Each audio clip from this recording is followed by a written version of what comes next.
Hello and welcome to the Unofficial Controller Podcast, your weekly gaming podcast. Episode 8, The History of the Sega Dreamcast. With me, George, and as always joined by my co-host Tom, VMU, to my Rod Hull and Emu. How's it going? Mind that roof. Yeah. Yeah, I'm all right. How are you? I'm doing very well. Obviously, probably from the acoustics you guys can realise we're still in medbay. I'm still confined. Yeah, he's still injured. To my bed. Tom's been having a whale of a time upstairs with Mumsy, picnics, the whole bag of tricks. Overwatch on 24/7. And I'm stuck here, and you won't bring any consoles down for me, so I've been... Portables only for you. Underneath that box of medical bandages, I found myself a copy of Tomb Raider Anniversary for the PSP. And that's what you've been playing this week? Can you believe, a modern gaming news show, and I'm going to tell you about what it was like to play Tomb Raider Anniversary / Legend on the PSP. We've reached new heights. Actually, Legend isn't very good. Anniversary Is excellent. on the PSP as well. I've not played it on that. It's one of the best. I'm going out here on an absolute limb. Might be one of the best PSP games I've played. Just fits. It feels right. You've been watching any UMD movies? Well, you might like this. You might like this, actually. A quick segue. A while ago, I picked up a copy of The Extras on UMD, full Series 1. So Ian. Don't forget Super Army Soldiers. Ross Kemp is just brilliant in that, isn't he? So I've got that to look forward to. Super Army Soldiers. What else have I been up to? Been playing a little bit more Final Fantasy on the Vita, but I haven't got a charger nearby for that, and you obviously won't oblige. So I'm breathing life into the PSP's charger through static electricity to keep me going. And while I've been down here musing on the sorrows, which is the broken foot scenario off the back of your misplaced toys, what you been playing? I have been playing upstairs Days Gone on a big HD TV screen, just to rub it in a bit. I've got a bit further on that. Finished it yet? No, I must be near the end. Again, like we discussed last week, really hard to tell where you are with the percentages sometimes, but I think going on where the story's gone, I must be. And I'm in a different area as well. Ooh. So is that map enlarged? Does it give faith to the new arrivals who've just picked the game up, for instance? Yeah, it does get bigger. But it also locks off that first area for a time. Oh, whether I'll be able to go, I'm sure I'll be able to go back there. I think so, because if you're gonna free roam to finish off some of the checkpoints, yeah, exactly. There's side missions and stuff to mop up. But again, just an enjoyable game. Also been playing my new game plus on God of War some more. Always outstanding by that game. Started watching the documentary about it on YouTube. Okay. Raising Kratos, which is worth a look if any listeners want to check that out. For those that don't know about that, why don't you just fill us in? Because that was an anniversary of the game and celebration. It was, yeah. So it's I think it's about an hour and a half documentary, just from the start of the game to the finish, really. Wow, and really in depth. I enjoyed it. Yeah, and with its in depth, does it ever sort of touch on that sort of final rushed panic where the game probably wasn't most functional, or do they kind of brush over that? And yeah, it does a little bit. Yeah, that's very cool to be that open. It was good to see the E3 reveal again. Touching on E3 quickly, we are going to have an E3 preview coming up, which will be in the next couple of weeks, where we're going to be discussing what we hope to see, what's confirmed to be there, what's rumoured to be there, and various other things to do with the show. Nice. I think that's about it for what I've been playing this week. Okay. I've been trying to tempt you when you're able to scramble back up the stairs to explore the Wild West again in Red Dead Redemption Online. We either need a new, longer extension cable. Yeah. We need to maybe ask Mumsy for an Ethernet cable. We can maybe get something going on. You know, we can't get Wi-Fi down here. So Red Dead Online's just come out of beta, and it looks like it's had a fairly decent update. Okay. There's like a bank robbery mission and some missions for Sadie Adler, who, if you play the game, you'll know is one of the sort of supporting characters, a favourite among many. So like that multi-limbed creature in the Fellowship of the Ring that grabs around the pony's legs, much like that, you are combined with Red Dead Redemption 2, creeping up out of the lake and wrapping around the little podium, which is me, and dragging me into the dark depths of online gaming. Yes. Never going to happen. It might. It might. It will, listeners. It will. We've been there, haven't we? And I kind of got upset by it. But I'm willing to revisit if it can be our... We don't like griefers, do we, in online games? No griefers here. Yeah. Well, Tom, we must wonder to ourselves. We've scoured, as always, the very darkest regions of the darkest corners of the dark web to bring you the latest stories. First up, we're friends. No, hang on.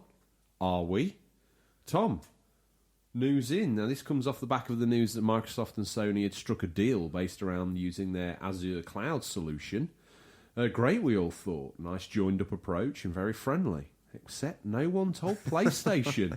In a report from Bloomberg, it is stated that talks between two businesses started last year in Tokyo, although these meetings were kept under wraps. Staff at the gaming division were caught off guard by the news. Managers had to calm workers and assure them that plans for the company's next-generation console weren't affected.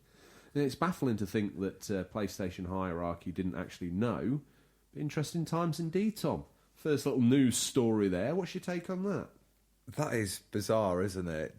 To not involve them. For them to not know. I mean, you're well on with your plans. It's very plans. smoke and mirrors, isn't it? You're well on with your plans for your new console that's going to have some sort of streaming capability in it. Yeah. You'd think they would be sort of 90% complete on that solution, then all of a sudden there's a knock on the door. Oh, Mr. Yoshida, what are you doing here? You brought Mr. Gates. What's going on? Oh, your best friends were meant to be implementing this in the new console. I'd never... Okay, Yeah. It's a bit strange, but... It is.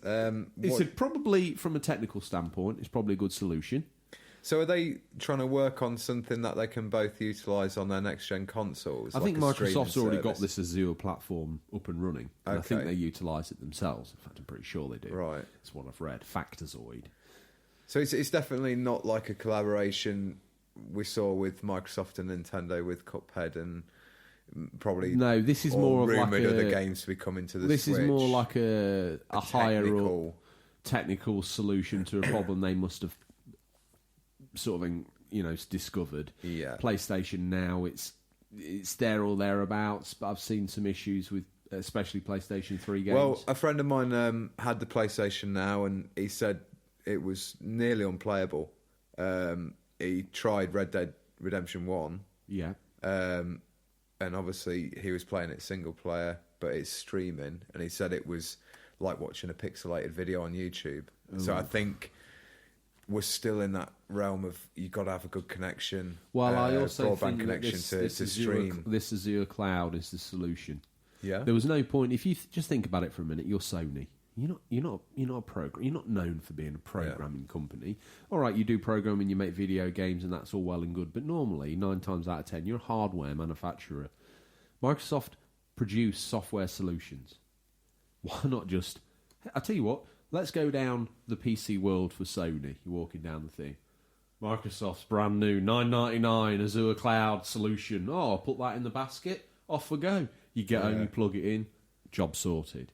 Yeah. And what with the PlayStation becoming a bit more PC-based, laptop in a box, as these things have been coined these days, or power gaming laptops in boxes. Yeah. Just perfect. Plug and play. Let it run in the background. Yes, agreed. It'd be nice to see that become a natural solution and make streaming. It does make a you lot wonder more, what the useful for everyone. I wonder what the reserve plan was before they rocked up and said this is what's happening. I wonder what was going down at Sony HQ. What was their solution before the boss rolled up and said, "There you go, I fixed it for you." Yeah, I've thrown some money at that. It's done. Like what were they dread to doing? think. Like string, Yeah. lollipops, and semaphore. Tom, your wheelhouse, Nintendo news. Yeah, Get up I'll, on the podium. Here's the I'm megaphone. up on the podium. Super Mario Maker tells us more. Last week, Nintendo held one of their Nintendo Direct events based around the up-and-coming new Mario Maker 2. We picked out a few interesting bits for you. So some of the tools and themes... Let's just let the fans know. Pull up a chair because Tom's going to feature dump on you. Oh, yeah. Like the first game, you build your stage from the ground up with level palettes, foes, and items from various Mario games. You can modify foes to make them bigger and hide them in blocks. New tools include slopes, which was really requested from the first game, so good to see they've addressed that. The Angry Sun enemy, snake blocks, on-off switch for blocks, seesaws that tilt under the player's weight, swinging claws Mario can use to swing through levels, water... Oh, it's so he can swing through some of the water and lava levels, and custom scrolling for side-scrolling levels. Dry bone shells, bullet bills, and new sound effects. New course themes include desert, snow, forest, sky, and day and night, the latter featuring new renditions of classic Mario themes. All themes have modifiers that affect the stage at night, like the ground on the snow theme causing Mario to slip around, while the desert theme has a sandstorm that blows Mario back. That's a cool feature. Yeah, I did see that in the video footage and was really impressed Out of with everything that you've said so far, that's the one that made me go, oh, yeah, that's clever. Yeah. I mean, it's not Days Gone snow building up on No. Mario as he runs through the level for sure, but the fact that you're building these levels yourself, exactly, and it's from really impressive. From a fan creation point of view, there's going to be lots of really cool ways to utilise that. That's not necessarily snow. Yeah, it's mind-boggling what people are going to be able to create, and I went from like maybe picking this up to I think I'll actually get it because, like I've said before, I'm not that creative on these sorts of games. If this was out this week, would you throw down a mummy on it? Yes, I would. Okay. So I'm going to save my pennies for that. Okay. Or I could rob yours while you're down in the med bay. Can't get access to anything. Yep. I'm surprised. I'm probably thinking when I finally get out of the med bay, I'm going to go upstairs and my clothes are going to be sold. Or my presents, Christmas presents, my Jar Jar plush. No, you'll have kept that. Bitter, salty man that you are. Moving back to Mario Maker, you can set some clear conditions for each level, such as a player obtaining a certain object or amount of coins. Mario Maker 2 includes classic game styles. It also has a new style based on Mario 3D World. So you can create 3D stages with unique objects, actions, and characters like Cat Mario. So I just want to clarify that it's not like a 3D perspective as such, like a 3D open world Mario. It's the isometric that's the stuff style of dreams, isn't it? Yeah, but it's the isometric style we saw in the last Switch or Wii game. Yeah, Wii and U in game. Sort of the new Super Mario Brothers games as well. There's also multiplayer and course world. You'll need a Nintendo Switch Online membership to upload, share, and play others' courses via Course World. So that's quite a good reason to own Switch Online, which sometimes I dabble in, and I don't have a 12-month subscription for it. I just tend to get it when I need it. So you would need their equivalent of Xbox Live or PlayStation Plus to upload these courses or download these courses? That is correct. You can browse them by theme, difficulty, recency, or genre, and also most popular. So it's good that they've got those filters on there, so you can really sort of look for what you really want to play. In Course World, you can do an endurance run of randomly selected stages and try and get the bragging rights in endless challenge mode. Also, network multiplayer options let you play stages competitively or co-op with other players. In both modes, your mission is to get through the course. The Versus mode includes a ranking system as well. You and a friend can make levels together with other people using the co-op function, which would be quite interesting to try. I think that's a good family type game to try and get your children involved in making in level building. Even more so, I see some usability in that with the fact that I wonder if you go onto your version of it, your friend in America goes onto his version of it, so we're across the world designing a level together on Mario Maker 2. Yeah, I think that's fantastic. It's a really impressive feature when I watch the Direct. Definitely. And there's also a local multiplayer option for up to 4 people. So you've boiled down in that little chat these nuggets of information that we're finding out about Mario Maker 2. You've also alluded to the fact that you want to pop a ring on its finger and walk it down the aisle. Or are thinking about asking its father for the opportunity to ask for its hand in marriage. Anything else? Are you giddy for this, Tom? Yeah, absolutely. Are you giddy for this, Tom? Let's go full panto. I am giddy. I can't hear you, Tom. Yes, I am giddy. I'm excited for this game.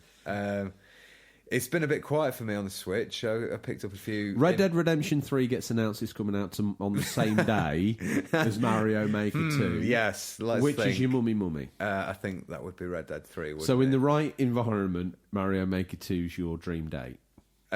Yeah. And It's as close as you can get on the Switch this June. Based on the upcoming release window, you think she's your gal. Yeah. And you recommend it? You can't see a reason why not to recommend that? No, there's no reason why I wouldn't recommend that. If you're not a fan of the 2D Marios, you're not going to find that much here you like, but you might have a creative side and you think, oh, I can make my own. So all being well, yes, you're going to make Mario Maker 2 your forever date. Mm-hmm. But if it doesn't work out, it's going to be your ex. It will. Last bit of news for the Xbox, Tom. Oh, seamless. Smooth operator. Who have now Xbox gone and grabbed themselves a backward compatibility sale. They've got that going on at the moment. The program which allows some original Xbox and Xbox 360 games to run on Xbox One is one of the platform's best USPs. The library has over 500 games currently available and new ones added regularly. Some even get the Xbox One enhanced Stingray Blu-ray treatment, further optimising the game for the most powerful console on the market.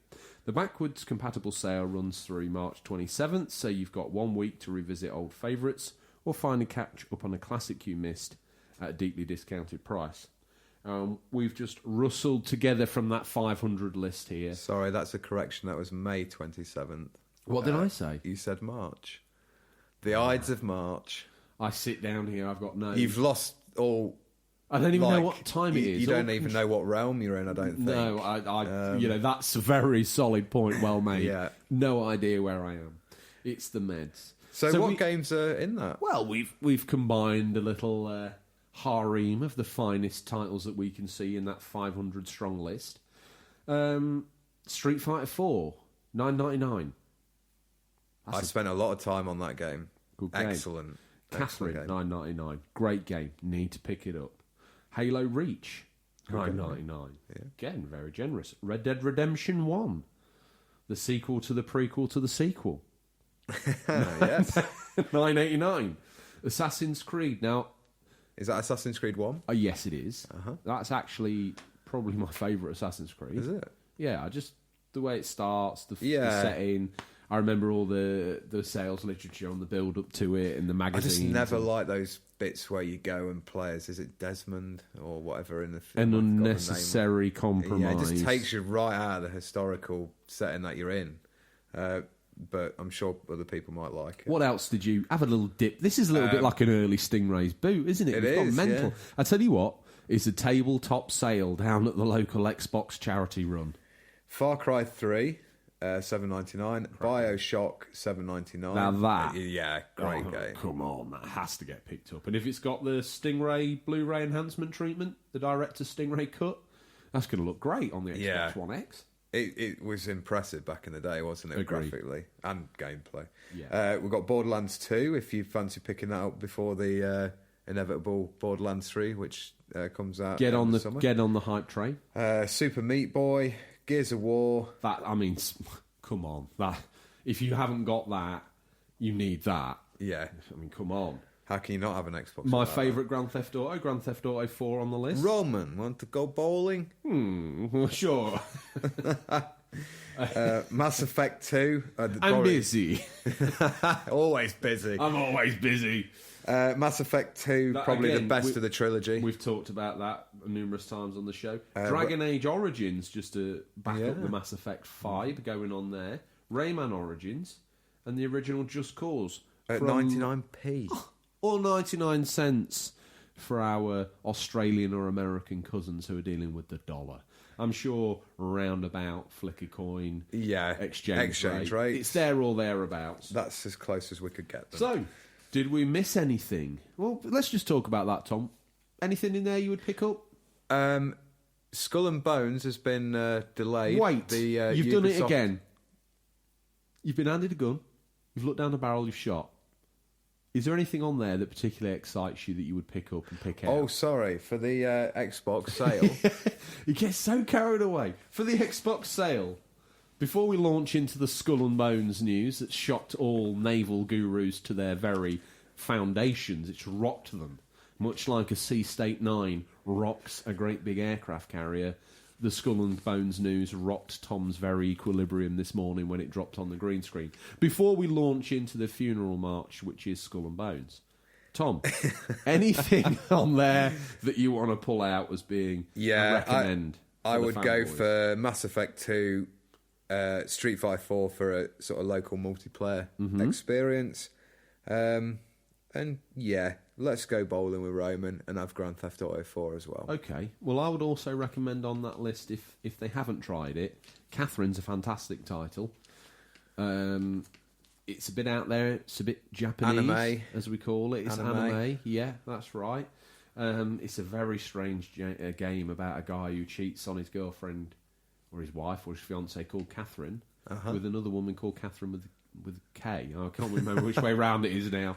But either which way, you kind of live in his fever dreams as this all runs amok through his life and the guilt takes over. And yeah, very interesting. Out of all those games that we've talked about, it's probably the most left field, but from a simple puzzle game interactivity level to the story of it, it's one they've got to look out. Now, Tom, seems that your sadness got the better of you. You ran across the gangplank before it was even down on the shore. Tell us about Skull and Bones. So Skull and Bones, a game me and you were looking forward to, has been delayed back to after 2019, maybe end of 2020. Is that how it was in the company's fiscal report? Yes. Highly accurate. So yeah, we're gonna I don't know, end of 2019, end of 2020 maybe. Just so the accountants like a whole year know. difference. Yeah, it doesn't look like it's going to be at E3, which is a bit disappointing. Any reasoning given for that slippage? When you got on the green screen and you checked their Blackberries behind the scenes, I think they did probably want to give it a bit of extra polish. Maybe something's not working on it. Maybe it would launch on next gen. So it's not the fact that with it being a new IP, they could probably launch it on next gen without worrying about that install base of, let's say it's a sequel. I guess it is you could say it's sort of a sequel to Black Flag, but it's not. It's got the same mechanics, I guess, with the naval combat, which we both thought was really good. Loosely similar mechanics, but it's actually much more advanced. I think there's a lot more they've added to it. So that's a shame, but hopefully we'll hear more on that end of this year. A burial at sea. Shot down with a cannon. Well, on that note, Tom seems to have rounded out the barrel of the news. We can start to turn down the green screen. But before we do, Tom, did we miss anything? Do you have an opinion or take on the news, the fans out there, that we may have missed? If they did, and let's hope that all Mumsy's money on voodoo magic while you're asleep has paid off, how will the collected masses get in contact with us? They can reach us at questions@unofficialcontrollerpodcast.com. The amount of goat's blood that was sacrificed across him in his sleep for that. If there's no cheese in the deli this morning, you know the reason why. Tell them about the social media hookups, Tom. We've got Instagram account, which you can direct messages on, and also Twitter, where you can reach us as well. And tell us. We also have just put the pilot episode onto YouTube. Cost us a king's ransom to Stingray, but seemingly he knows a guy down at the chip shop. Whose uncle works at YouTube. Whose uncle owns a 486 PC, and he can upload for us. Excellent. He's got a solid dial-up connection as well. He has, and he's used paint to decorate them. So there's going to be a rolling slideshow for the fans who choose to watch our logo rotate instead of listening to us in their earphones. They want to watch and listen at the same time. So yeah, we're hoping to reach more listeners on YouTube and get the podcast out there. Okay, Tom. Well, moving on. We've chewed through that first bit of the podcast. Sometimes a little abrasive. What you've been eating? Well, what's that? Hang on a little bit of a minute. There's the succulent centre of that just gently glide down my throat like a locket, which is the news. Then after the news, we stumble blindly, and sometimes incoherently, into the week's feature. Tom, this week we're going to talk about the Sega Dreamcast. A discussion around the Dreamcast. As always, you guys got in touch to share those treasured memories of Sega's final fatal fling in the console fight. Well and done. we're including those to add a real personal touch to this story. So, Tom, grab hold of the back of the wheelchair, my friend, and push forward. As Tom wheels me down another level to I'll tell you what, I shouldn't have had that extra pucker pie yesterday. I can see I'm struggling. the perspiration on your head is dripping down onto me like an Amazonian rainforest. And we head down another level to where we find Stingray's ex-girlfriend's car that he has parked here since they split up after she had been seen with the barman after hours down at the Wagon and Horses. Dirty dog. Well, we don't want to get into that, Tom. No. And look at her now as we round the corner. Look at her in all her resplendent metallic burgundy glory.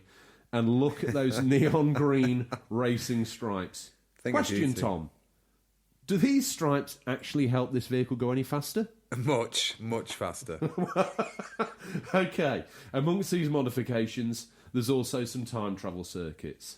So, let's take a seat in the back of the Maestro Turbo, take a sip on the out-of-date McDonald's Coke on the floor. Tom, hit the blast process button and let's go. What's blast processing? So what's blast processing do? This is the day you have trained for, the day you have studied for. Utilize your superior skills, your superior intelligence. Sit down, rodent. Oh dear. Oh, you were one. Don't make me hurt you. Learn to defeat your ruthless enemy, Steve. Whoa! And that is what time travel feels like. So, Tom, here we are, nestled in the Dreamcast feature. We've blown the budget clean out. We've literally poured enough leaded fuel in the Maestro to propel us back in time through the medium of blast processing. It's 9/9/99. We're pre-millennium, baby. We're in America. The console's been out in Japan since 27th of November 1998, and it's just around the corner, due out in Europe on October the 14th, 1999. The hype, the tension, Tom, is palpable. Yeah, let's quickly touch on how the Dreamcast came to be. To do this, let's have a quick look at what came before it. The Sega Saturn, hostage to some great games it was ultimately too difficult to program for, it's retrospectively earned a well-deserved accolade of handling 2D sprites with real finesse, and most of these games look best at home on the Saturn. But using time travel, we get here and taste for anything 2D is gone. No one wants to know anymore, and it's flocking to the polygons, and the mighty original PlayStation became that king. We're here in this moment, and I remember this moment very, very, very vividly. And the fans, they can't time travel because they haven't got access to a metallic burgundy MG Maestro Turbo. They don't have forget that. the Turbo. Yeah, so we've got them here. Now, at the time, we were going through the end of the SNES, and we were looking for that full transition to 3D. We didn't want anything 2D. We were firmly embedded in this sort of 3D world. Yeah, everyone had either picked up a PlayStation or N64. And the problem with that is I had an N64 at the time, and Yeah. I'd bought every game that I was feasibly ever going to be into, all the Nintendo stuff, the Star Wars games, GoldenEye, Jet Force, anything you can imagine I had it. But it didn't quite have that sort of mature hook. And I knew at the time, even though the N64 looked good for its time, there was something lacking in the graphical department. Something wasn't right. And I also looked over at my PlayStation friends and thought, they've got such a great mix of games. It's very much, there was so much you could get any kind of game you wanted on PlayStation 1. You couldn't on N64. And then just popping its head over the hill there, Tom, the mighty Dreamcast rocked up. Yeah. So after the debacle that was the Sega Saturn, it wasn't really looking that good, was it? So what's Sega to do? It was time to right the ship, Tom, win back some of the faith that they'd lost through the badly navigated, in the case of the Mega CD, a totally underutilised add-on. The disaster that was the Saturn, whose botched launch cost it long-term support from the likes of EA. Now, we've got to look back at that, Tom. That hurt the Saturn hard. Yeah, It went that's from been having- seen in several other consoles, hasn't it? Not having that big third-party publisher support. And love them or hate them, FIFA sells consoles, unfortunately. Yeah, they've got some big games, haven't they? So that's always going to be one you're going to want on board. So, yeah. They vowed to never work with Sega again. That's some bold words. Well, that's ultimately what led to the Sega Sports series and the birth of the 2K franchise, because Sega was as always. I see. When they couldn't get Fatal Fury, they went Yeah. back and they developed their own version, Streets of Rage. When EA said, we're not sharing Madden, we're not sharing FIFA, we're not sharing any of these great NASCAR, IndyCar games that we chuck around like confetti at a wedding, you're not having any of those anymore, Sega. Sega, what did they do? They went backstage, brushed off the clickety-clackety keyboard, paid some work experience boy to rustle up a game, and as always, Sega rustled up something really special, and they came out fine with their own sports division. Now, those games were great, and they spawned a really great franchise, but you've got to imagine from an early adopter's point of view, we're throwing caution to the wind, Tom. We're picking up the Dreamcast regardless, but let's say you're sat on the fence and you're not sure. I knew people at the time that they were needing the security of those big titles. Yeah. And that hurt the Saturn as much as it hurt the Dreamcast. Yeah, I think you still probably had people playing original PlayStation 1 when the Dreamcast was out. Yeah, because of definitely. those reasons. Because they were just not willing to jump on board with that. So, moving on, it's here Sega lay licking the wounds that started to experiment. This device needed to be easy to program and port for, and much like in today's news, an alliance was formed with Microsoft to develop a version of Windows specifically for the up-and-coming new box. Now, they developed this Windows CE, as it's emblazoned across the front of all those white or black, depending if you've got the sports model in America. Windows CE. Now, I wrongly assumed, before doing research for this said feature, before jumping in the Maestro and hitting the blast process button. You went without me. No, before today, I had assumed I wouldn't ever time travel without you. What if I got lost? Well, yeah. I've got a broken and foot. You are full Brandon Stark in that wheelchair. I am the holder of all knowledge, past, present, and future. The three-eyed raven. I am the three-eyed raven of software, and Yes. seemingly in this case hardware. Back on topic, as we have strayed so far from, like Frodo in the marshes. Luckily, Tom, like Smeagol, leapt forward to save me from myself. We revert back to the Windows CE conversation. And blazoned on the front of all those white Dreamcast or black Dreamcast boxes were the words Windows CE. Now, Microsoft devised a special version of Windows that would run on there to enable PC games to be easily ported. Guess what?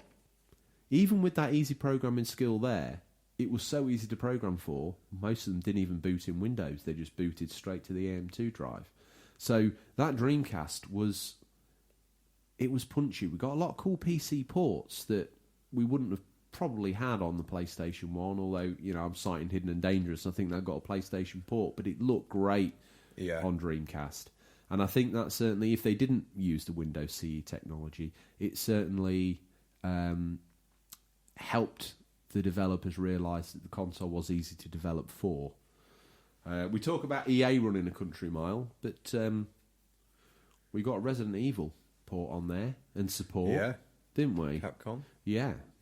Came in with some great games, Power Stone 1 and 2. So, Code Veronica, was that an exclusive on the Dreamcast? At the time. At the time, to start since with, it received a PS2 port. It has, yes. But at the time, it was an absolute exclusive. Now, the rumour why it's called Code Veronica X, to bore the living daylights out of you, is because apparently they'd signed an exclusivity deal with PlayStation on the numbered iterations of Resident Evil. Oh, right, so they had to ditch that. A la Code Veronica could become a spin-off that could be put on the Dreamcast. And it was also meant to be... Nice little fact there. Little factoid. And it was also, I do believe, meant to actually be the real Resident Evil 3. And if you dig out there amongst the fans, they will actually say that they view Resident Evil Code Veronica as 3. Yeah. And 3/Nemesis Is was a halfway house that was just thrown on the console at the last minute. I'm not saying it's not a good game. Out of the trilogy on PS1, I think 3's probably the weaker. It is for me. rumoured to be getting a remake similar to 2. So I tell you what, that would look pretty impressive. it would, and I With, tell you what, the Nemesis would be pretty terrifying in that, because what's his name in 2? The Tyrant. Yeah, he just kind of walks towards you in that way. It's Super scary. pretty freaky, and it's that slow. Having not played that as well before, that was really creepy the first time he appears. Very cool. But moving on to the history, Well, what did they codename the console, Tom? it was called codename Katana. after the Japanese sword. Yeah. Things began to gather at Sega Towers. Like previous Sega consoles, the Dreamcast was designed around intelligent subsystems working in parallel with one another. But the selections of hardware were more in line with what was common in personal computers than video games consoles, reducing the system's cost. So that's quite a good idea. From the get-go. I never remember it being very expensive. Like, if we compare it to sort of, I don't know, the PS3. Oh, exactly. I think the Dreamcast always had a reasonable reception. It was just getting what they call in the industry bums on seats. It's all well and good saying, "Oh, that Dreamcast is cool," but then they needed someone to put money down and take it home. And that was all part of trying to keep that price down. That's another reason why it didn't receive a Blu-ray drive, because they were desperate to keep the price down. Yeah. Also, Sony own Blu-ray DVD technologies. Are you going to give them 10% of every console you sell? That's probably counterproductive. Do you think that lack of DVD playback damaged them a bit in the wake of the PS2 afterwards? I think a little. I think before the PlayStation 2 was out, no one... Blu-ray... I keep calling it Blu-ray. DVD was out, okay, and it was on the fringes of audio-visual. Yeah. And it was, get a DVD player. And everyone's heard the factoid that, PlayStation cornered the market because they stuck a DVD drive in there and it was a real cheap way of getting one. It wasn't even in the conversation. I remember getting the PS2 with Gladiator on DVD. And I remember you getting that and being like, just... It was like having the NHS Jam Jar specs taken off and just going, wow, that's pretty clear. And it was. And I think that if you, as always with these console market, if you can weaponise your opponent's lack of communication, i.e., well, they haven't got a DVD drive. If you can weaponise that and use it as a reason to have your system over theirs, they do it every time. And they certainly weaponised that DVD player. I mean, when I got the Dreamcast, I have to admit, never even crossed my mind to have a DVD player. And then 6 months into it was just the Dreamcast came out in an era where DVD wasn't even a question. But by the time it came out, DVD was a question, and PlayStation had a solution. It was in their benefit. I think it definitely probably was against them not having it after the PS2 launch. Shall we just segue off here and talk about when and how you pick the console up? Should we take a sweet cherry little walk through the rose-tinted spectacles? We'll just sort of do a bit of personal history on the console. Yeah, so Tom, in the top 10 episode, I think we've danced around you getting your one second-hand from GameStop. You part of the problem. I call it GameStop. I think it was GameStation. Yeah. So our American cousins know what we're talking about. It's the equivalent of GameSpot, whatever you want to call it, over there in sunny US of A. And you picked up like a bundle, but it was a frightfully well-priced bundle, if you don't mind me saying. Unbelievable price. For 20 of the English pounds, I got the Sega Dreamcast console, 2 controllers, a VMU memory unit, Virtual Tennis, Shenmue 1 boxed, Metropolis Street Racer, and a Rumble Pack. I mean, that is just crazy money. I mean, you rolled out there. You rolled out that day like Yu Suzuki himself. I mean, you had everything. So, I'd heard a lot of good things about it from you. You'd brought it round one day, actually, to demo it. Talking about this, you've just sparked something off. Last episode, I said I'd never rented a game. That's not true. What have you rented? I did rent a game. One day I came round. It's not for Dreamcast. It's not that story. One day I came round to you with a copy of PlayStation 1, yes. copy of SmackDown 2. But in it, the bigger boy had snuck off to Blockbuster and got himself a copy of SmackDown Here Comes the Pain and swapped the discs. I have rented one game in my life. It's SmackDown Here Comes the Pain for you. And you put the disc in, me none the wiser, thinking I was about to play SmackDown Know Your Role, or whatever one it was before that. It was 2, actually. It was just SmackDown 2 on the PS1. And lo and behold, it was SmackDown Here Comes the Pain. I literally jumped for joy. I was like, where did you get this from? Again, it was in those days of not knowing that much about what was coming out and what was on the shelves. So, yeah. Only the Unofficial Controller podcast could sneak a PlayStation story slap bang right in the middle of the Dreamcast feature. It's heresy. Let's get back to that. So that's Dreamcast housekeeping story. done. I have rented a game. Let's get that in and out. Okay, let's park that and move on with our lives. I'm not so sheltered that I've never rented a game. I've rented a game once. So you've got this bag of goodies home for £20. I mean, were you holding a gun, Tom, to the counter at the time, or what? You'd think so, wouldn't you, for that price? You would. Yeah, you'd sort of demoed the console to me and show me all the great... Because you had a great library of games at that point. For the Dreamcast, probably like 6 months to a year afterwards, I picked that up for that price. Unbelievable. Took it out into the summer house and set it up on like an old telly we had in there. You see, for me, the best part of your Dreamcast memories are those sort of halcyon days of the sort of God rays coming in through the trees into the wind chime while I'm playing Shenmue, trying to go full Japanese it's immersion like Philips into Hue, the game. but, you know, Ambilight, but it's the audio version. You've actually transported yourself into Looking back now, Garden. if you went and sat and watched me playing that, you'd look at the screen and go, God, that's a terrible picture. But it's amazing to think how we thought it looked then. Well, one thing I would say are we about going to look Dreamcast, back at HD tellies and go, God, they look awful? Well, I was going to say, one thing I'd say about Dreamcast, out of all the consoles that came prior to it, and in some cases after it, because of the unique colour palette and the Sega Blue Skies theming that they put into most of their games, and the slightly cartoon and stylised graphics that they utilised in a lot of their titles, including Shenmue, I think they've aged really, really well. All the games have.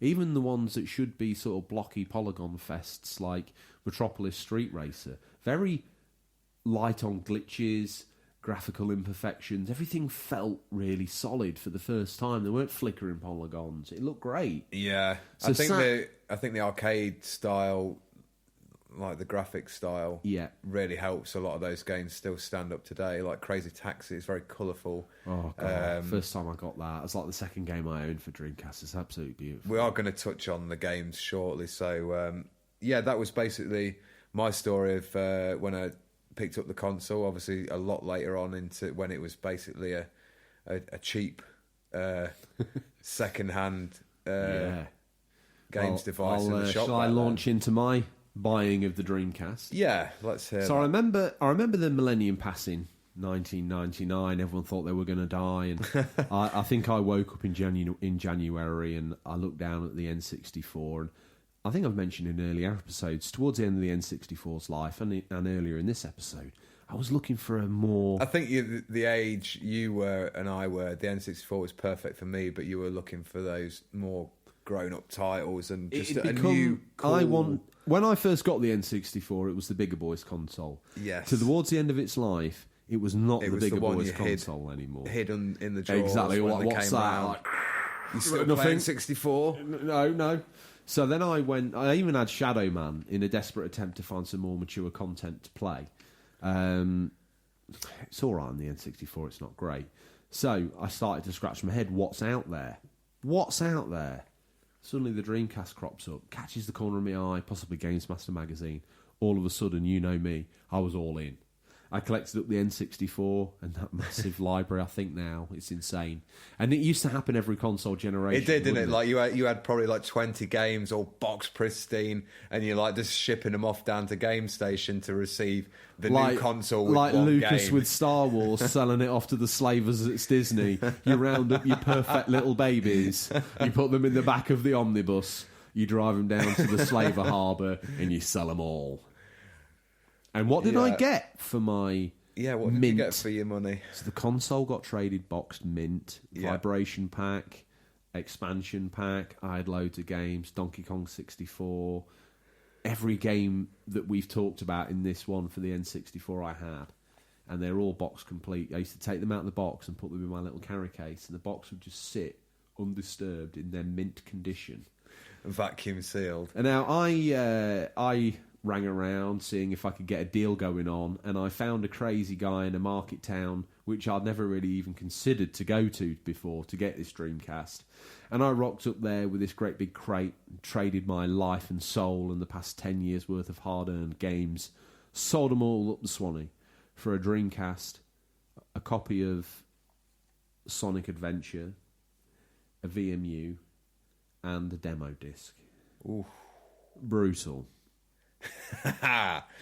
It always happens. I don't And know it why I was does. shocked, New but it console was- day, especially back in the day, you'd probably come home with one game.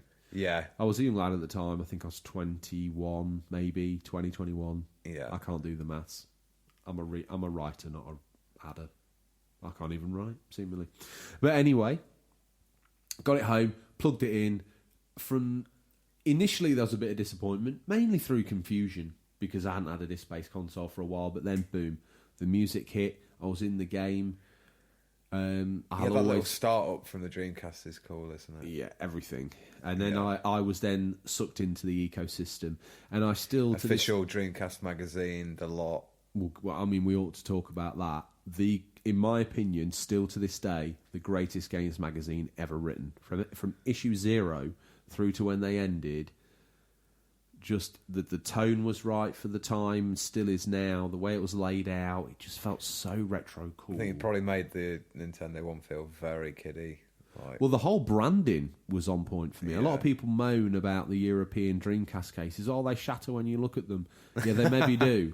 But when they were new, and when they're in mint condition now, that blue spine with the white writing, and the way that blue logo and thing carried on across the magazine, in the swoosh on the controllers and on the console itself, in the logo start-up screen. And one thing you need to remember about the Dreamcast and the games, the word Sega barely features on it at all. They were actually panicked that bad feeling from the Saturn and the Mega Drive Genesis add-ons would cause people to shun the product. So they labelled it Dreamcast. I think that's wise. In very small letters, Sega. Because you look at the Wii and the Wii U, they were pretty smart to ditch that. I know it's their company name, but... I know, but imagine if it wasn't the Nintendo Switch, it was the Switch. And they were trying to make out that it was this new thing. They weren't trying to make it out, but they were certainly playing down the Sega historicals. So I got that back, watched the demo disc. There was a rolling demo of Metropolis Street Racer. That looked incredible. I was hooked. And like I say, the music on the Mayan Ruin level of Sonic 2, Sonic 1, sorry, it's like the second level. God, I mean, I can't get enough of it. I'll take it with me. There's something about it as well. I remember getting the demo disc, or the little T-Rex demo on the PlayStation original. Yeah. They should do more stuff like that. Get your hype, like, this we is don't what's get it coming. anymore, This is graphically what the machine's going to be capable of in like 6 months' time. These are the games you're going to see. One thing I was thinking about this the other day, they had a demo disc on PlayStation 1 where they had a T-Rex running on screen. Within 6 months of that demo, they had a pretty much equivalent, and it was only playing on the PSP Legend anniversary, whichever anniversary. Oh, yeah. That within 6 months, they had a full featured game with a T-Rex of equal graphical capability in it. Yeah.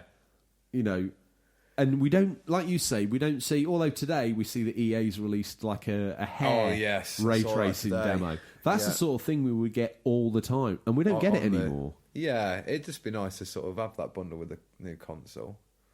So I think we've been on a little rose-tinted journey there. Yeah. We've talked about a couple of There, things, and there we're gonna go back to these memories as we go forward. But as Tom commented, everything was gathering pace up at Sega Towers, and it was time to dust off the AN2 chip to add some weight and more to the console. This really was arcade perfect, or in some cases better, in your home, as was the case with Soul Calibur, for example. Now that's a game that actually in the arcade looks great, but in the transition to the Dreamcast hardware, actually got up-resed. Yeah. I mean, that's something that doesn't normally happen even today. So So- that's pretty fundamental. That was a game I picked up after getting that initial bundle because I eventually played those 3 games I got to death. Went and picked up Shenmue 2 to finish the journey of Ryu for now. And then went and got Soul Calibur. I was really impressed with that. Like the 3D movement around it. It was like Tekken, but with sort of melee weapons and... I just think from the get-go that was quite a slick-looking game. Yeah. The idea and the whole sort of ethos And behind it. it's gone on to was spawn quite a few sequels as well. Yes, it has. Popular title. So, Tom, we find ourselves here on the iconic date of 9/9/99. Here we are in the good old US of A. And a lot of people, similarly like myself at the time, were looking for something, as we said, edgy and cool. Well, guess what? That cool dude from the 90s is back. Sega. And guess he's looking, for once in a while, it's been a while, he's looking cool again. And as we said before, we'd passed that initial awkward 3D phase and things were starting to refine on the N64 and the PS1 just couldn't cut it. Tom, Pez 3.5 chimes in. He's got a memory here, which I thought was a poignant place to put it. I was pretty young, so it was my brother's. I do remember getting Rayman 2 for it, though, and being amazed at how good the 3D design was compared to the PS1. Now, that's something we need to just... People look back and they see the Dreamcast Yeah. as... The Dreamcast rightful place is against the PS2 Yeah. and the Xbox original. Yeah. But it actually came out in the latter days of the PlayStation 1. And it it's double power of... And honestly, it was like night and day. I had Yeah. people telling me, "Oh, it's better on PlayStation." Then you see the Dreamcast version. Nonsense. It made the Yeah. PlayStation 4 Pro or the Xbox One vanilla to the Xbox One X argument completely nondescript. This thing was blowing the doors off of the PlayStation, and I think it was only the hardcore fanatics that wouldn't agree that the Dreamcast certainly looked $1 million. So Pez has chimed in there. Yeah, with that. thanks for that feedback. So as we mentioned earlier, it's 9/9/99. Launch day, then, Tom. Do you want to go through that mix and tell us Yeah. what you'd pick up if it was launch day again tomorrow? So these were the original launch titles. We've got Aero Wings, Air Force Delta, Blue Stinger, which... Just let's quickly go off here. I originally was going to buy a Dreamcast at launch, a shared gift between me and my brother for one of our birthdays, I believe, and that was the title that I was looking at getting. But Blue Stinger. To obviously, be honest, a game of its time. did you ever play it? I think I played a demo. I think Right. that it's a game of its time from memory, and I should have done a little bit more research on Blue Stinger. But from memory, it's kind of like a Resident Evil game. Fixed camera perspective, Yes. you walked Yeah. around. I think that's what initially have been drew an me to it. island. I was like, oh, that looks like Resident Evil. But moving on... Well, you've grown up, so, Yeah. you know, what's next on that list? Cart Flag to Flag, Expendable, The House of the Dead 2. Imagine which- that as a launch title with 2 guns. Brilliant fun. Like, that is an arcade machine. In a way, I wish I'd been older when that Dreamcast had launched, because I think I'd have got way more integrated than I did. Yeah. I was like a little toddler at the beach dipping my toe in the water. It was cold and it was a strange experience, but it was an enjoyable one. And I Yeah. should have dived in from the start. I shouldn't have just played on the edge. Absolutely. Hydro Thunder, Great launch game, that. Monaco Grand Prix, Mortal Kombat Gold, NFL 2K, NFL Blitz 2000, how do we say that? Trisalon. Trisalon, Power Stone, Ready to Rumble Boxing, Sonic Adventure. That was my That was mummy, please may I. You're only having one. You're only having one. It's Sonic Adventure. Soul Calibur, TNN Motorsports Hardcore Heat, and Tokyo Extreme Racer, and finishing don't off with forget the Trick immortal Style. Trick Style. I mean, that's covering so many genres of games there. What would they you were really so, well. I've said to you, in real life, I took home, or although it was in the launch window, it wasn't on launch, I took home Sonic Adventure. Yeah. As a grown-up looking through the lens of those games today, I'd probably get House of the Dead 2, and I'd probably also pick up NFL 2K. As we mentioned before, the spawn of such a great 2K series, and that game was playable online in America. Yeah. And I think that helped sell gangbuster numbers. Mm-hmm. It's a shame that knowing what we know now, and DVDs come and gone, it was like a 10-year fad. Not a fad, it became the norm of the It way was to the consume VHS media. for 10, And then 15 Blu-ray years. usurped that, and then 4K, and now we're into streaming and all that jazz. And through the medium of time, the only thing that matters out of all of that is online play. Yeah. We ignored it in the Dreamcast because we all needed that DVD player. Yeah. And yet, the only thing that's really changed gaming, and not just to bolt on a disc or a way of viewing a movie, Yeah. the only thing that's actually changed gaming, more to my chagrin, is online. Yeah. It's mad. I always forget that it had online capabilities. You were like, Mr. No, I want Gladiator in crystal Yeah. clear on my 14-inch CRT. I don't want to play with strangers. You from couldn't around even the world. comprehend the idea. And now you're in an Overwatch clan. You've got Overwatch tattoos. You've got Overwatch shaved into your hair. You're going to name one of your pets Baptiste. Where does it stop? Yeah. We are going to touch shortly on the online and sort of a few stories from that. But going back to the launch, Gaz Loves Games got in touch. Good sharing a old story. Gaz Loves Games over there on YouTube and Insta. He said he really wished he had a Dreamcast at launch and sees it as an unfulfilled dream. Well, luckily with the help of this feature, Gaz can go back, purchase a Dreamcast with our unique buying guide, and get on board, have that launch experience. He definitely should. All for He himself. definitely should. So, here we are. Let's talk the Dreamcast USPs and industry first. And by crikey, this console, it certainly shone a light at the front like a pathfinder. The VMU, for one. Great idea for a memory card that could play simple games on the go. Now, did you know that you could plug two VMUs together to exchange saves, but also in like a Chow Garden game, for instance, you could battle each other in that way? I didn't know that. Yeah, so almost you've collected your stuff up. You can mate the two consoles together, the two little VMUs together, and then you can interact with each other through. I the just used to, when I picked up that console with a VMU, and I played Shenmue, and it just had the little Shenmue logo on it. I thought that's cool. It just makes the controller feel a bit more like Wii U style. Yeah. Had a screen in the Yeah. console in 1999. Bring it. Yep. So Breaking there was barriers that. already. And I'm going to chime in with a memory here. I remember when I got that little Dreamcast set up and I had Sonic Adventure and I'd got my VMU that I traded probably 20 N64 games for. I downloaded a Chow from the Chow Garden, took it to work, Tom. That's right. Took the Chow to work. It was like a Switch. Confused everybody. No one knew what it was. And that's a similar story here. Now, Oscar had a Dreamcast and a VMU, and he got in touch just like you should.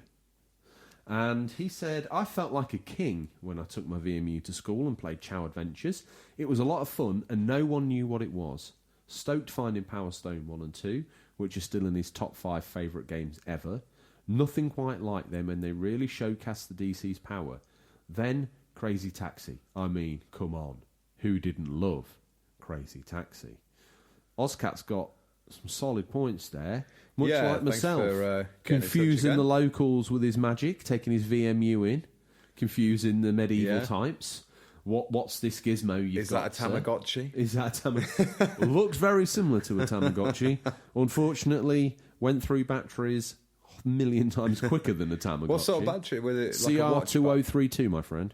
Wow, precise. Got that tattooed on my eyelids. I also had shares in Duracell at the time because my crikey. You see, now you can get CR2032s in battery packs from Poundland. You get like 1 million batteries for £1. But at the time, the CR2032, at least round my way, was almost like a hen's tooth, a unicorn's tear. These things were like £6 a pop, and they seemed to last no longer than a week.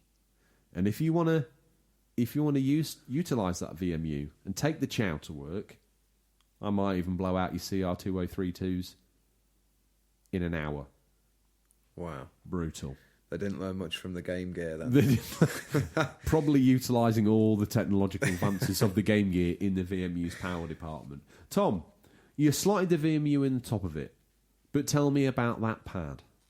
Yeah, so we actually had analog triggers on the pad. Wow. Which was really cool. I think the first time I realised how good they were was playing Metropolis Street Racer and just feathering that brake round the corner, trying to get that quicker time on the course. You're going to get me every time with Metropolis Street Racer, dude. I love that game. I mean, that's gone on to be used in every racing game pretty much, hasn't it? Unless you've got yourself a wheel and then you're just pretty flash. There's a lot of firsts and things done on the Dreamcast that have found their way across the whole of the gaming pantheon. QTEs. I seem to remember... So they were using the triggers for Metropolis Street Racer. Yeah. Yeah, over on the PlayStation, you were playing Gran Turismo with still pressing X to go. I know we were, yeah.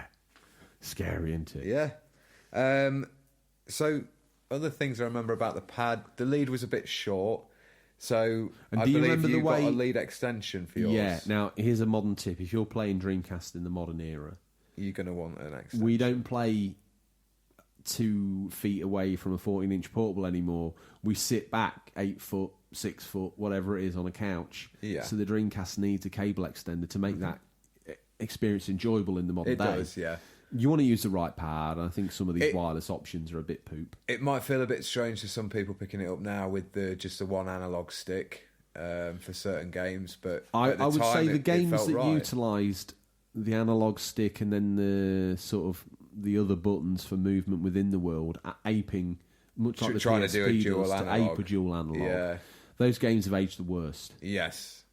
The games Yeah. that utilise what's good about the DC pad have aged the best. Yeah. I remember the DS having a similar problem of having that, like... It did. And they brought that little nub out, didn't they? Yeah.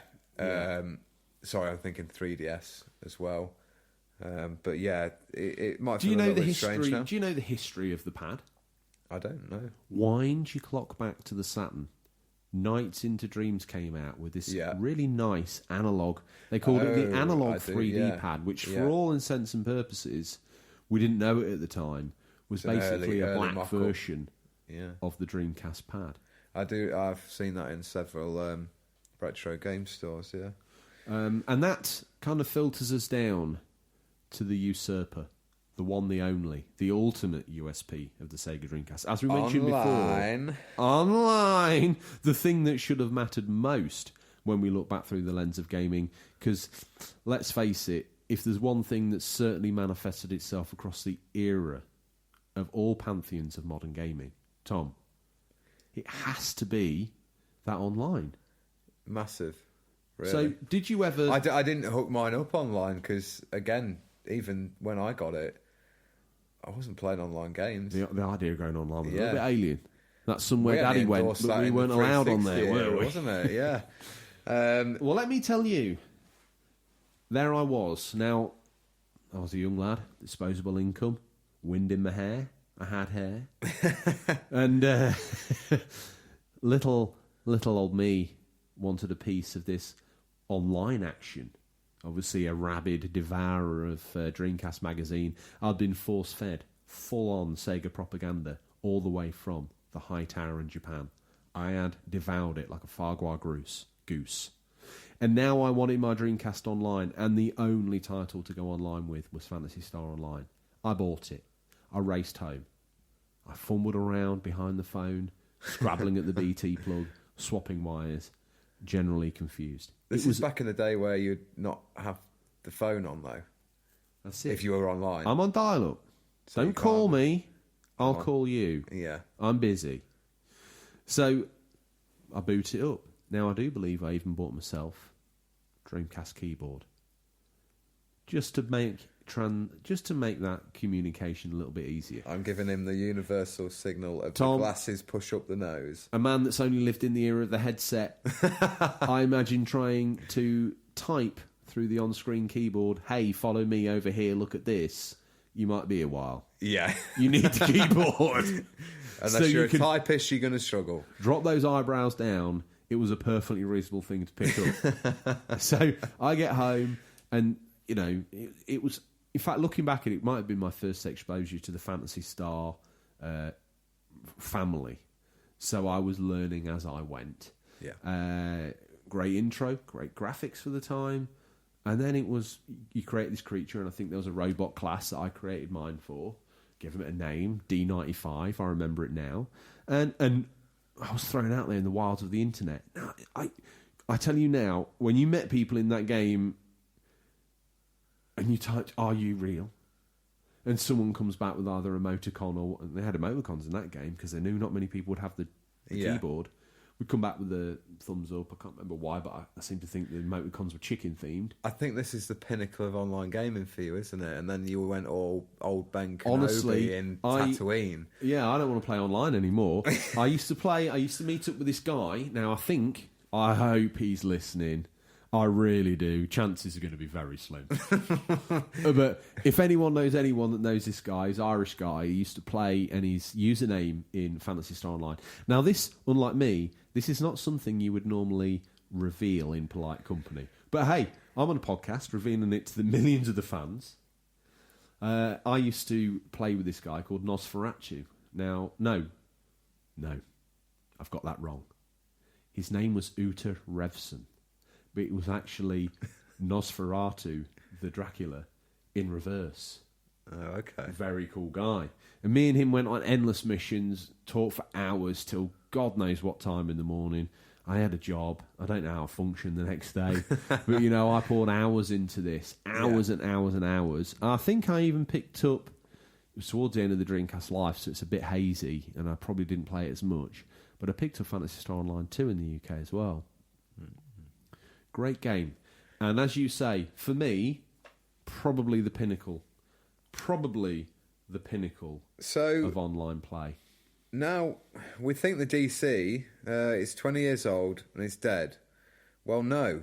It's still having games made for it and still being supported, not by Sega, but by a fan community.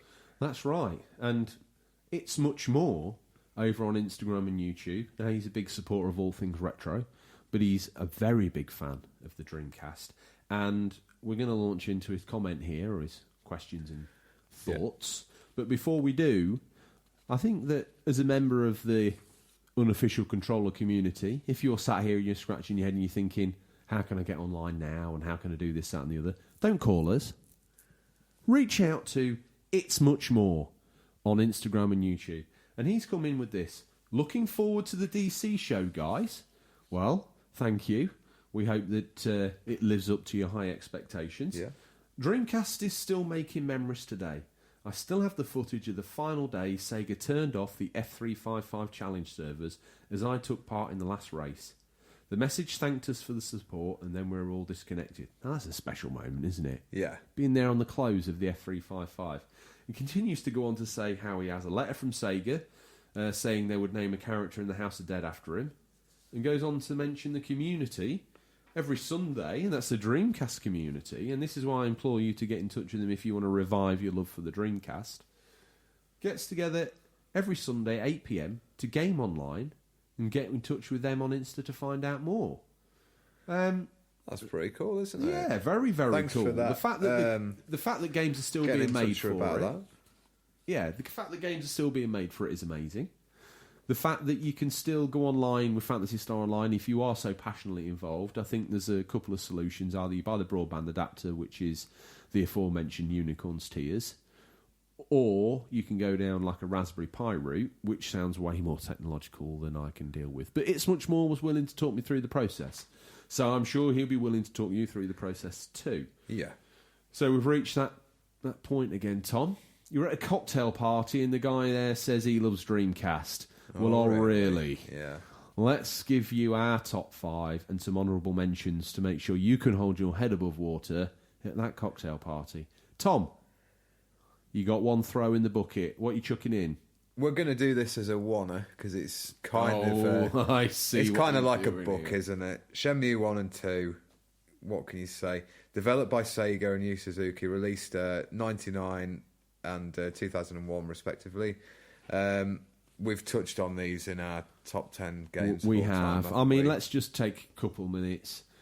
At the time, it was like nothing else you'd ever seen. The level of interactivity in the game, the ability to speak to all those people, the sort of the story, which has elements of fantasy in it, but not on initial first run. Yeah, set in it slowly 1980s builds it Japan. up, doesn't it?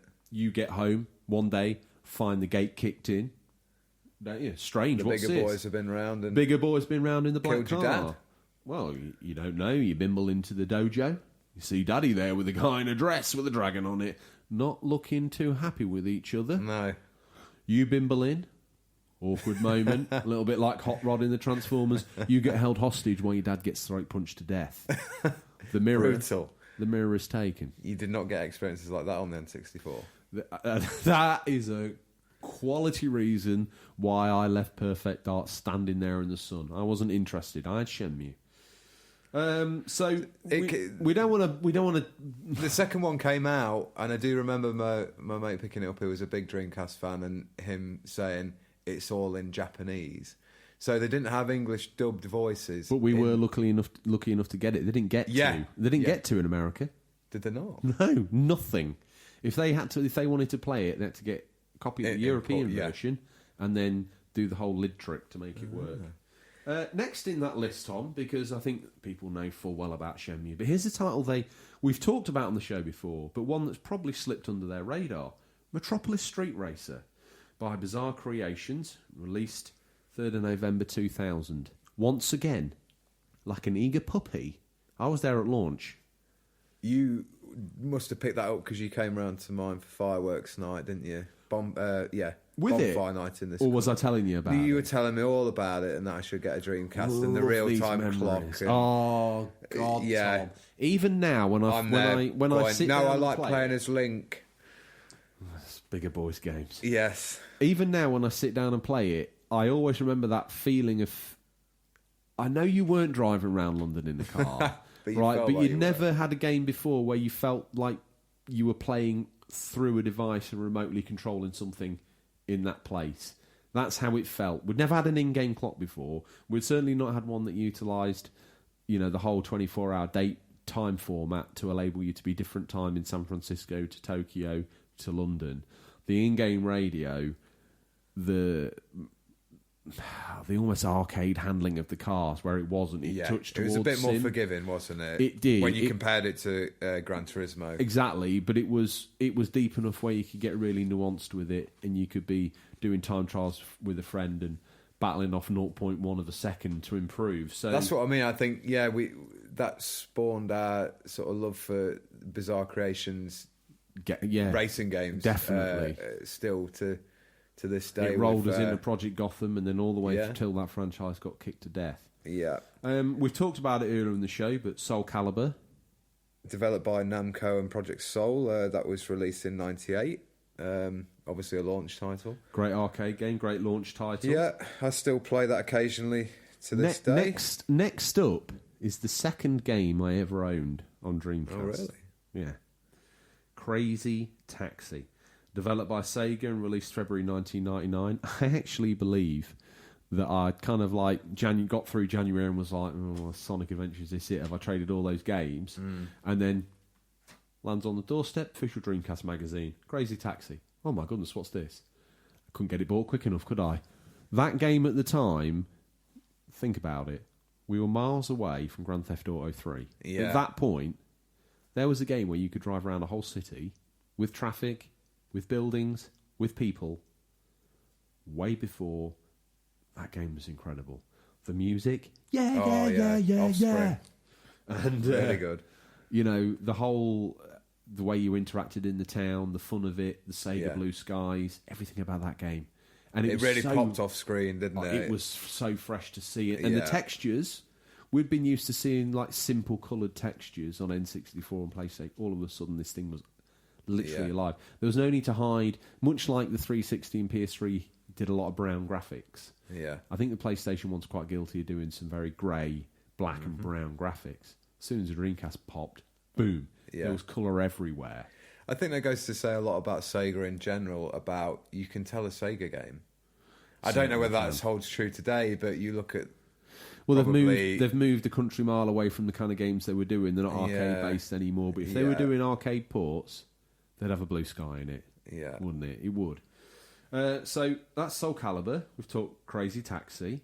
We've already talked Sonic Adventure. I think I've probably already cried a river over that.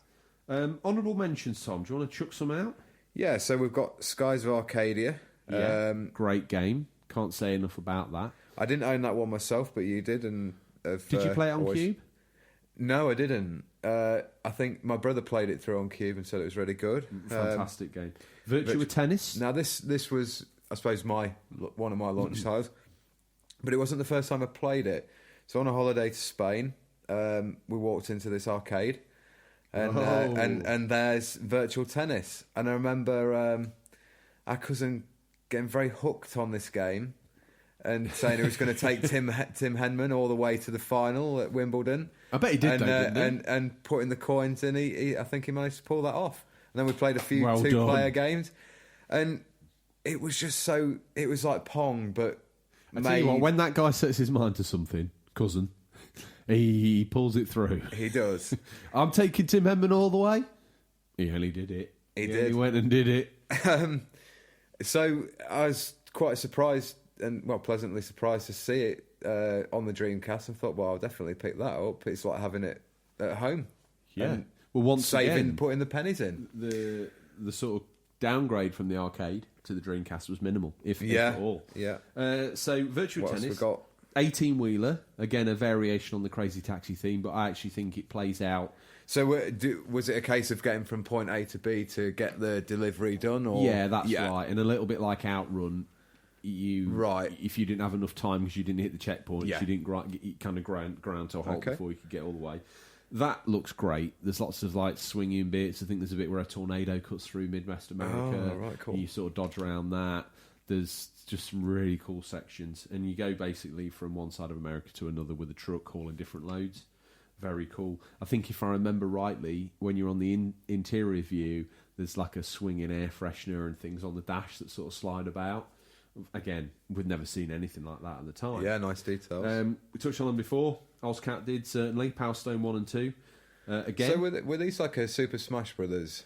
it'd be right up your street. It's exactly what it was like. Okay. I think Power Stone 1 for me had the better multiplayer. Power Stone 2 did introduce 2 other characters, so you could have 4-way. But much like I find with Smash now, there's way too much going on the screen when there's 4. It's absolute chaos. It is difficult sometimes. And in Power Stone, you've got weapons, there's throwables, there's actual attacks that you can do on each other.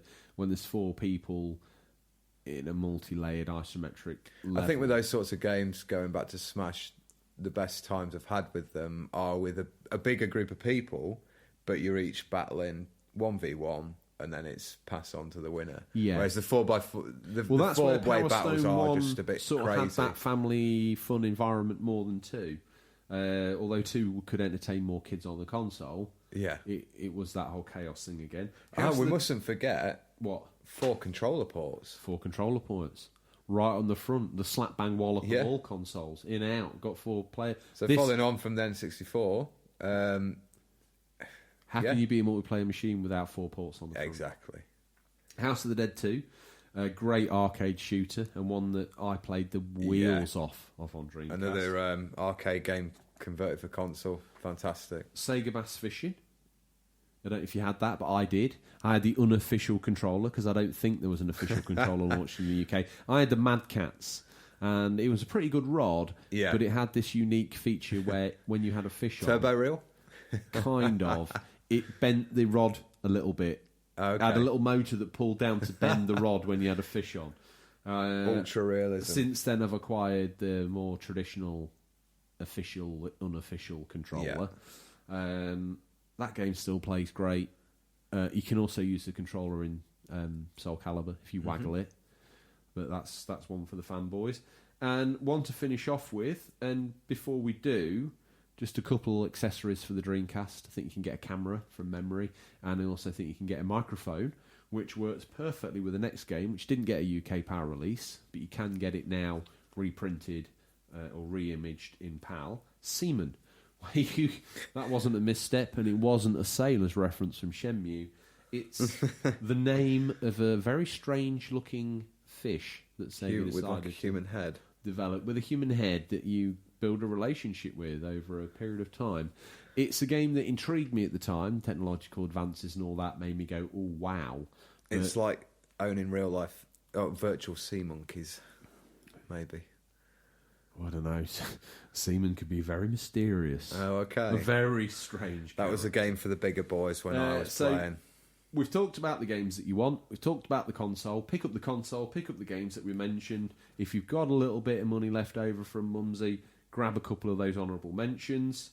Also, grab a VMU, a Rumble Pack. We'd recommend to use at least an RGB SCART cable, although obviously this thing's playable through RF, which is straight out the box. It doesn't cost that much money. I use an RGB SCART for mine, although I've recently upgraded my TV, so I now need to get myself a SCART to HDMI adapter, or possibly go down that other route. And I say that because there's quite a few breakout boxes that go from VGA, then VGA to HDMI, or there's some sort of solder boards that you can put in the Dreamcast to go HDMI on the way out. Good thing about the Dreamcast, guys, and what makes it a joy to play in this modern age, is out the box it was 480p. Once again, Tom. That's Sega. equivalent to the Wii. It is equivalent to the Wii. They've got their hand to their forehead. They're looking forward into the future. The only people that aren't doing it? The rest of the universe. Let me put it to you, Tom. The Dreamcast, it's at the big table, round the hors d'oeuvres, with Alan Wake. We don't understand it, but it had an intelligent and interesting take on the sixth generation of gaming. Yeah. We need to just... Do we recommend this game, this console? Wholeheartedly, I would say. Absolutely. You need to play It is the this. forward-thinking console. You'll look at so many features there and not even realise they were the first to do that. Absolutely. And some of those games, which fortunately, if you don't want to go down the route of wrapping yourself up in a Dreamcast, bar Metropolis Street Racer, I would say most of those have been available on other consoles since. Tom, on the last history feature, we did the N64. We've done the Dreamcast. Next time we do a retrospective, we're going to throw these names up on a leaderboard. The ultimate retro console. Are you looking forward to that ding-dong round, Tom? I am. Yeah, we're interested in making like a bit of a ranking system for all these history ofs that we're going to do. Yeah. I think once we've done 10 history ofs, we could maybe have a ranking of episode. Yeah. And we could slug it out to define their place on our leaderboard, ranging from the depths of the layer pit to the upper echelons of, I don't know, Mumsy's favourite shelf, where she puts all our best drawings. Tom, the big man's been making house calls again. He's topped up. He's been around more M1 service stations this week than a lorry driver with a penchant for an overnight stay. No questions asked. He has. So, where's his first visit took him to? Oh my goodness gracious me. Ozcat, I know everyone has 3 mortgages these days, but you need to steady on. He's gone and picked himself up what looks like a copy of Mario Kart 8 for the Switch. I see he's also got All-Star Fruit Racing, and he's swung in and got himself a copy of Team Sonic Racing. Yeah, the new release. It's not meant to be bad, actually. Very similar to Mario Kart, but obviously with the Sonic cast of characters. And he's currently at 98 Switch titles. Holy hell, Ozcat. You know, Wow. at any point in time you can slow down Great and collection. eat. He Great can collect- eat, can't he? Surely food's an option for Ozcat. No. Got to get another game, George. You don't understand. I've got to be on listener Stingray. Bite my pixel. Yeah, they've got themselves a Big Bang Theory Lego set. Now, what we must say is, listeners Stingray, if you want to join us on this expedition, Tom, they need to head over to Instagram. They need to go into the search tags function, hashtag Stingray's Boot. Not only can you browse through with us as we are right now, but, listener, next time you get a pickup, snap a picture of it. Yeah. Slap it on Instagram, tag hashtag Stingray's Boot. Let us know the big man's come a-calling, and we'll give them a shout-out. Tom, Bite My Pixels picked up some stuff. Yeah. He's had a good day out. Got some Mario and Sonic plush in there as well. He has. I always find the Mario plushies look like they're not genuine, even when they are. They look like they've come off those crane grab machines at They the do. seaside. The ones at Cleethorpes that it's not Mario, you know it's not. It's his deformed cousin they keep in the cellar. So, they've got a selection of PlayStation 2, Yeah, a SSX3. couple of PS3 games in there, a PlayStation 1 game. They got Blur as well, talking about Yeah. Bizarre Creations. Was that their last game? It might have been. Yeah, neatly Yeah. segued. See what I did? Encyclopedic Knowledge of Games. Got a they've copy got- of Exhumed as well. They've got original Egyptian Metal Gear Doom. Solid. Mace Griffin Bounty Hunter. We've got the original Tomb Raider, Hitman Blood Money, Harry Potter and the Chamber of Hey, I Secrets. tell you what. You know Ozcat gone and grabbed himself a copy of Team Sonic Racing. Someone else has. Retro Gamer Thomas. Has He's only picked gone it and- up on PS4 though. Oh, well, is the cross-platform play? That'd be interesting to know. A Sony. Well, why don't Shut me down with Ozcat that. and Retro Gamer Thomas let us know if that's feasible? Yeah. Retro Gamer Thomas. He's been and bought himself a copy of Days Gone, and to cool off, he's slugging her beer ski. Steve Weister. Out of a Pac-Man glass. Yeah, one of those iced glasses as well. That's very cool. Retro Dude 88. He's been picking up on a bit of a Game Boy spree and DS. He's got more Game Boys there than he's got fingers. He has, yeah. We've got some Game Boy Colors, Game Boy Advance, original Game Boy. Good job. I tell you what, good job, Retro Dude 88's from Florida, because you couldn't say that to someone from our fine county, could you? No, you could not. He's got more fingers than games. We've got Welsh Game Hunter. He's picked himself up a PlayStation Classic, which I believe is £30 at the moment. That's cheap. £30 in Argos. That is cheap. So yeah, well worth picking up, I think, for that price. He's got Mega Games 1 on the Sega Mega Drive. I always remember that being good. It's a good selection. He's got Corporation as well. I don't think that'll have aged well, but at the time that was I had a demo for that on Atari ST. It was a very. He's got himself a title. few Blu-rays there. He has. I'll tell you what. And Lethal Weapon. He's. I tell you, they're classic Stingray's boot titles. Hook, Yeah. Ghost Rider, and Lethal Weapon. Hey, I've also A great noticed night of viewing lined up there. He's also got Black Luke from Return of the Jedi, and he's got himself Empire Strikes Back Hoth Han, the Kenner originals. Welsh Game Hunter. Pretty good pickup she got there, my friend. We've got Daddy Zilla 80. He's Not Radadad Gamer. No. Apologies, Radadad. What did I call him? Radadadadad. Yeah. He's actually called Rad Dad Game. Rad Dad Gamer. You see, you say it slow, it makes sense. It when does. I see it on the paper, it's Radadadadad Gamer. So we've got Daddy Zilla 80. He's cooking up some games and consoles on top Like of the what you cooker done there. there. He's got them on the cooker. Yeah, be Looks careful. like Make he's- sure that mains plug isn't on. Well, make sure his kid's head's further away from it. You don't want to fry the back of his kid's skull. Yep. He's got a Hello GameCube. to you, young man, if you're listening in with Daddy Yeah. Zilla, who presumably is your daddy, a.k.a. the name. He's got a GameCube selection of some SNES games there as well. N64. There's a very unofficial looking controller in there. Correct me if I'm wrong, but we like the look of that. We love that sort of stuff. Who else we got, George? Oh, Tom, let's not forget the show's stepfather, as we've now adopted him to be, Chris McClum. He's out there in the wilds, ferreting around like a bloodhound for retro, his nose pressed to the floor, his missus pulling at his shirt, trying to hold him back when he's hunting around the charity shops and the boot sales, knocking people out of the way with his tail wagging like an eager dog. He's got himself a games station, a games organisation device by the mighty Logic 3. Now, We I are happen- fans of Logic 3. Yes, well, I happen to follow Chris, and I do believe I've also seen he already owns another game station, so he's got the most organised game station area you could possibly imagine. Need a draw for your games?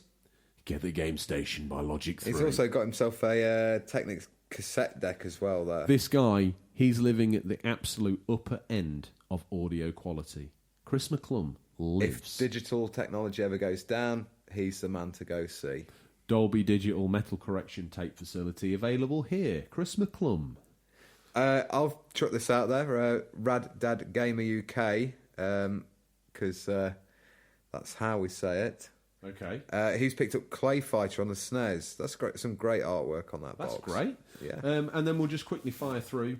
Sharaban's seemingly collected every Gran Turismo variant you could possibly imagine. He's also got himself a really cool Tetris clock, where the numbers fall down and make the squares fall down and make cool. the numbers, and various Tetris games. Daddy Zilla 80 has Again, picked up yeah. some PlayStation games, Rocksmith on the 360, NBA on the N64. SpongeBob plush, the Barber Who games. Presumably that's the man who cuts hair and plays video games. Hopefully, listeners not at the same time, but maybe if he does them both and performs them to a high standard, that would be something to witness.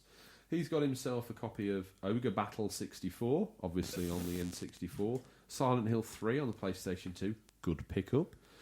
In lieu of Mario Maker, he's gone and got himself a rather shaky-looking copy of RPG Maker 3 on the PlayStation 2 by Stingray Studios.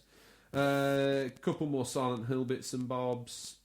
Well done to him for ratcheting up there and going full Silent Hill. And a new pickup for Generation Collector. He's got himself an early DS there. And I suppose one last shout-out for Sharaban as we shuffle towards our own new release highlights. He's seemingly got 1,000 followers, and he's arranged his Neo Geo cart pickup boxes in the shape of the number 1, in the shape of the letter K.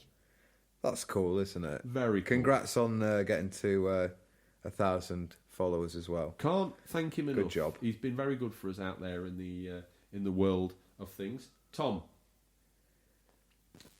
get your head down. I've heard a rustle.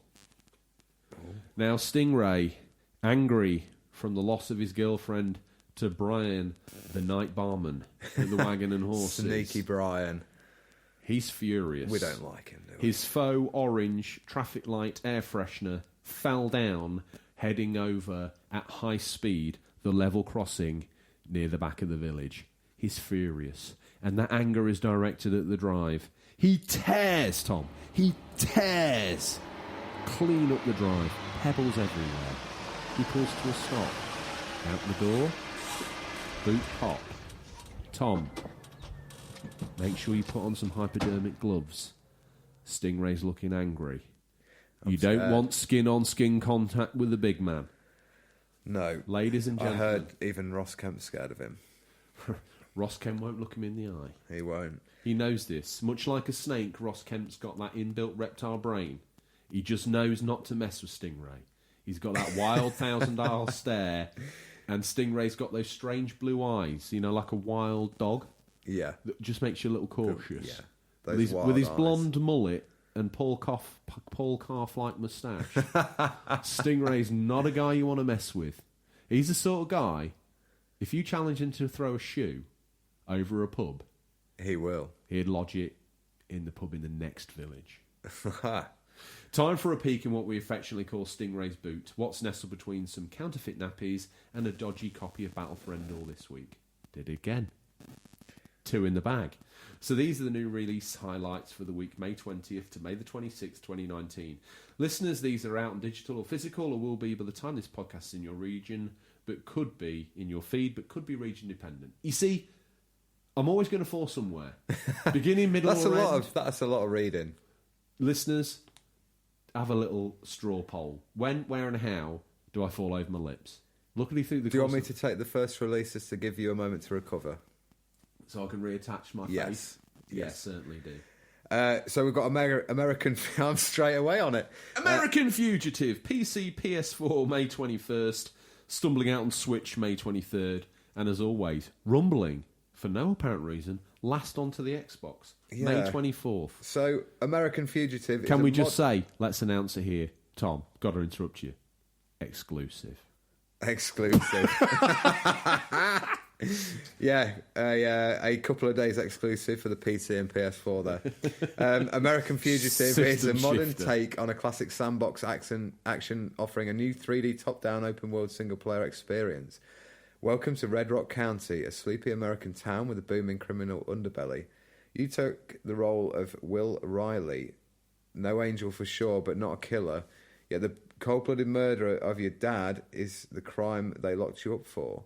Fueled by grief and a burning desire for vengeance, you'll bust out of jail intent on finding the real culprit.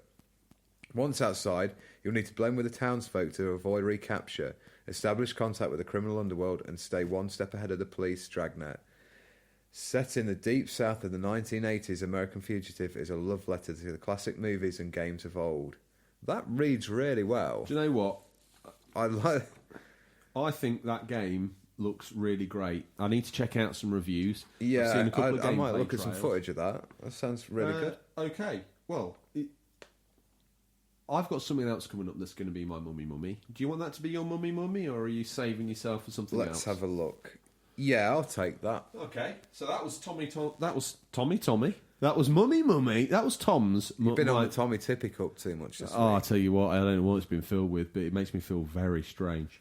Next up, It's working. Assassin's. It's Jesus Juice. Assassin's Creed 3 remastered on the Switch, plus Assassin's Creed Liberation remastered May 21st. Rejoin the Animus, this time on Switch. Journey back in time to the dawn of America. This time remastered for the Nintendo console. I'm going to take this second one as well, because this is going to be my mummy. Seeing as you Yeah, I hoist thought me it up. might be. Hoist me up the flagpole, me hearty, as the PSVR captain of the ship. Everybody's Golf VR PSVR May 21st. Mummy, this is my mummy. I'm down here on one-legged. I don't know how the hell I'm going to play a virtual reality golf game, but I shall give it my best go. Tee up your perfect shot on the luscious greens of Everybody's Golf with a PlayStation Move motion controller or DualShock 4 wireless controller acting as club. Even golfing newcomers can start playing with ease, and with PSVR headset you can see each of the 18 holes across 3 new courses in a full 360 degrees. To take measure of the uneven terrain and read the wind direction. Need a little practice? Give your putting a little polish and master your tee off at the driving range. And a helping hand is ready to make sure your fairway skills are up to par with your very own customisable virtual caddy offering hints and tips. Tom, next to the complete box set of Howard's Way, the story of the Howard family's long-serving boatyard on the Isle of Wight, brush that to one side. We don't want that. That's We don't. mummy's mummy. But does mummy need to ask grandmummy for permission to take that home? I don't think so. I've got a spare bit of pocket money. I'm going to get Yeah. it for her. She'll That's keep- nice here. You and her- Maybe you'll get wheeled upstairs later. What I'm hoping is you and So her you are can going play to on get the big TV. Yeah, I'm hoping she's going to sit down and go, do you know what, Tom? Let's do the whole series. It's 4 years worth. I'm hoping by the time I can Fortune. walk again, you won't have played any of the new games, and we'll be pound for pound the same. Yeah, Everybody's Golf VR was shown briefly in the first state of play. Yes, it was. Yeah, that looks cool. I think that'd be good fun. Out soon. I mean, I'm probably saving myself, in all honesty, for Blood and Truth. But Everybody's Golf VR, I'll have a nibble on that. Yeah. Next up, we've got Observation on PC and PS4 May 21st. Ooh. Observation is a sci-fi thriller uncovering what happened to Dr. Emma Fisher and the crew of her mission. We like the look of this one, Tom, We don't do, yeah. It looks. It's been getting some good scores as well. Through the lens of the station's artificial intelligence, SAM, S-A-M, players assume the role of Sam by operating the station's control systems, cameras and tools to assist Emma in discovering what is happening to the station. The vanished crew and Sam himself. Seen some trails for that again. Yeah. Looks a very interesting game. Very Space 2001. Yeah. I think that's exactly what they're going for. Next up, Resident Evil Remake plus Resident Evil 0 and Resident Evil 4 on the Switch May 21st. Enjoy the scares all over again in a triple drop of undead fun over on Switch. With updated visuals, this really is a feast for all fans and a great way to experience these games on the go.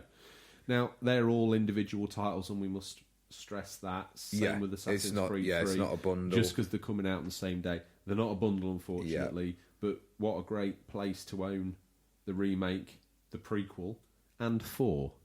Yeah, I mean, 4's been out on pretty much everything, but it's I've still even got a it on fantastic the game. front screen in the laundry room. I do believe there's a copy of Resident Evil 4 for the Hotpoint washing machine's menu screen. So that's playable on there as well. Excellent. Angry Birds, all the ports.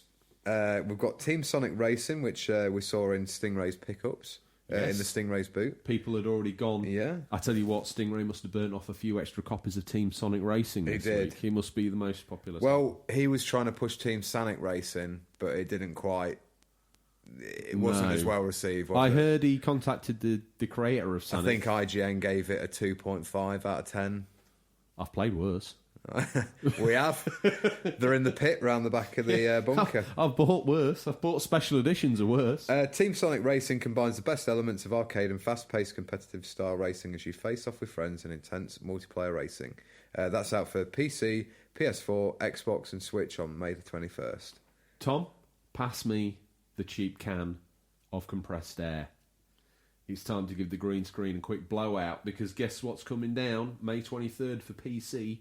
Total War 3 Kingdoms.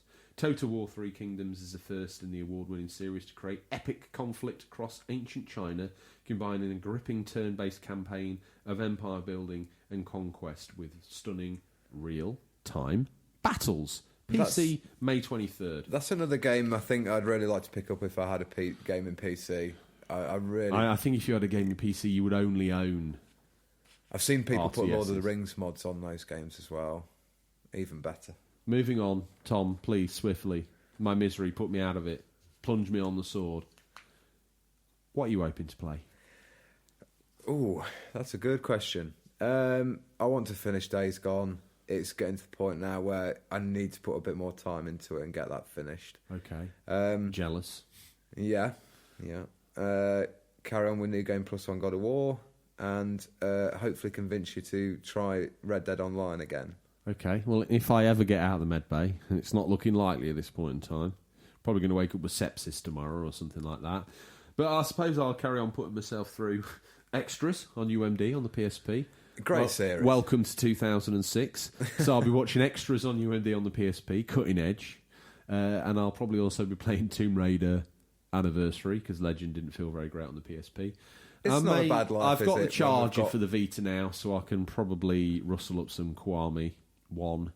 Yeah. And actually, because I've got it downloaded, I don't need to put the disc in the console. I may even slug out a round of MLB or two after I got unceremoniously chucked out the World Series in the final. Just wasn't quite good enough. And talking of not being quite good enough, Tom, we're not quite good enough to reach the end of the show. So that's, I'm afraid, all we've got time for. It is. And as always, thank you for listening this week, listeners. Thank you for your time, and we look forward to the pleasure of speaking to you again next week. Until then, happy gaming, and remember, there's nothing wrong with being given the unofficial controller. It's what you do with it that counts. See you, Tom. Cheers, man.